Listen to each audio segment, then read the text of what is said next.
Okay, dah. Kita ada main teka-teka dengan tim-tim malam ni.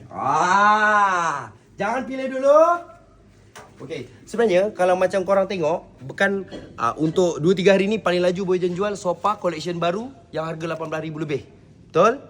Kan Boyjan buat sofa tu dari 2023. New collection 2026 yang macam jom Boyjan tunjuk korang. Okay. Dah live dah. Okey, jom. Okey, macam korang tengok, sebenarnya ni new collection yang korang tengok sold saja, nampak? Ni, jom. Ni nampak. Sold saja geng. 18,000 lebih, 18,000 lebih. 2-3 hari ni sold saja. Warna grey tadi baru sold. So, yang biru ni sold. Nampak? Okey, ini adalah new collection dari 2020. Aku dah live. New collection okey. 2023 dari 2023 dan baru launching 2026. Sebenarnya ada satu sofa yang Boyjan dah masukkan dari 2024 geng.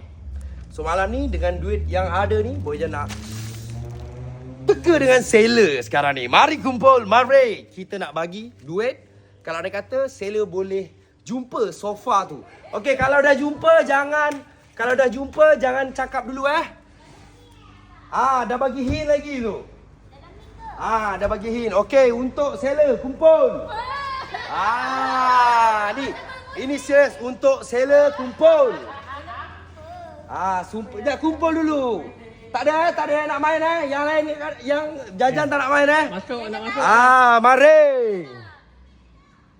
Mari. Pilih apa dalam showroom ni? So sekarang ni sofa kita yang paling top. Sofa kecil ke sofa besar? Apa dia? Sofa mana? Tak nak bagi hint. Okey, tak nak bagi hint. Sebenarnya okey. Long sebelah sini long. Satu lagi video. Satu lagi video